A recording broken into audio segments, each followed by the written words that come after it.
ദക്ഷിണേന്ത്യയിൽ കോൺഗ്രസ് അധികാരത്തിലുള്ള ഏക പ്രമുഖ സംസ്ഥാനമാണ് കർണാടകം. എന്നാൽ മുഖ്യമന്ത്രി സിദ്ധരാമയ്യയും കെപിസിസി പ്രസിഡന്റും ഉപമുഖ്യമന്ത്രിയുമായ ഡി.കെ. ശിവകുമാറും തമ്മിലുള്ള അധികാര തർക്കം സർക്കാരിന്റെ ഭാവിയെ തന്നെ ചോദ്യം ചെയ്യുന്നു.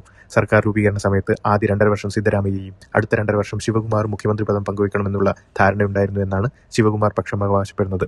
ഈ വാദമാണ് ഇപ്പോഴത്തെ പ്രതിസന്ധിയുടെ കാതൽ. ഇരുവരുടെയും രാഷ്ട്രീയ പശ്ചാത്തലം കേവലം വ്യക്തിപരം മാത്രമല്ല, പാർട്ടിക്കുള്ളിലെ 2 വ്യത്യസ്ത അധികാര ധ്രുവങ്ങളെയാണ് അത് പ്രതിനിധീകരിക്കുന്നത്.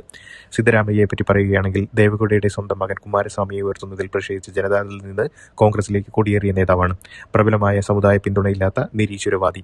പ്രധാനമായും സീനിയോറിറ്റിയിലും ഭരണപരിചയത്തിലും ആശ്രയിക്കുന്ന ഇദ്ദേഹം പാർട്ടിയിലെ കുടിയേറ്റക്കാരൻ എന്ന പരിവേഷം ഇപ്പോഴും നിലനിർത്തുകയാണ്. എന്നാൽ ഡി.കെ. ശിവകുമാർ കുട്ടിക്കാലം മുതൽ കോൺഗ്രസിലൂടെ വളർന്നു പന്തലിച്ച നേതാവാണ്. കർണാടകയിലെ പ്രബലമായ വൊക്കലിംഗ സമുദായത്തിന്റെ ശക്തമായ പിന്തുണയുള്ളയാൾ.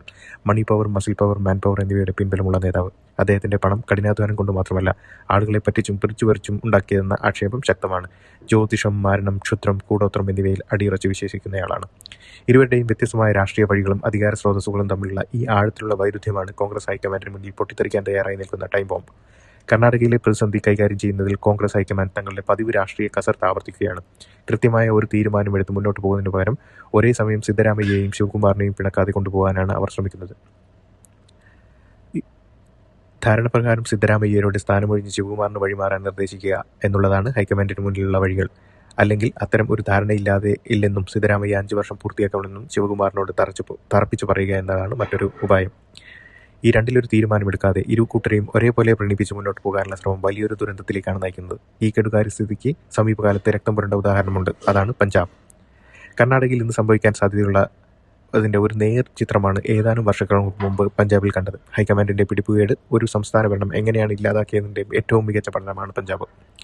നവജോത് സിംഗ് സിദ്ധുവിന്റെ സമ്മർദ്ദത്തിന് വഴി ശക്തനായ മുഖ്യമന്ത്രിയായിരുന്ന ക്യാപ്റ്റൻ അമരീന്ദർ സിംഗിനെ ഹൈക്കമാൻഡ് സ്ഥാനഭ്രഷ്ടനാക്കി.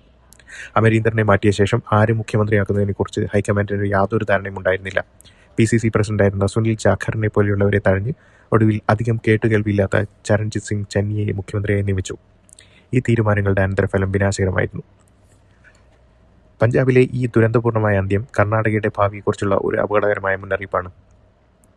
കോൺഗ്രസ് പാർട്ടിയുടെ ഇന്നത്തെ ദുരവസ്ഥയ്ക്ക് കാരണം മറ്റാരുമല്ല, പാർട്ടിയുടെ തലപ്പത്തിരിക്കുന്ന നേതൃത്വത്തിന്റെ കഴിവുകേടും ദീർഘവീക്ഷണമില്ലായ്മയുമാണ്. ഓരോ പ്രതിസന്ധിയിലും തെറ്റായ തീരുമാനങ്ങൾ എടുക്കുകയും അതിൽ നിന്ന് പാഠം പഠിക്കാതെ അതേ തെറ്റുകൾ ആവർത്തിക്കുകയും ചെയ്യുന്ന ശൈലി പാർട്ടിയുടെ അടിത്തറയിലൊക്കെയാണ്. കർണാടകയിലെ തെരഞ്ഞെടുപ്പ് തോൽവി ഉറപ്പാക്കുമ്പോൾ നമ്മുടെ പ്രിയങ്കരനായ രാഹുൽ ഗാന്ധി രംഗത്ത് വരും. തോൽവിയുടെ കാരണം വോട്ടർ പട്ടികയിൽ കൃത്രിമം അല്ലെങ്കിൽ ഇലക്ട്രോണിക് വോട്ടിംഗ് യന്ത്രത്തിലെ തിരിമറിയാണെന്ന് അദ്ദേഹം പതിവ് പോലെ പ്രസ്താവിക്കും. ഇത്തരം തമാശകൾ കേട്ട് കൈയടിക്കാൻ കുറച്ച് അണികൾ ഉണ്ടാകുമെന്നല്ലാതെ പാർട്ടിക്ക് അതുകൊണ്ട് യാതൊരു ഗുണവും ഉണ്ടാകാൻ പോകുന്നില്ല.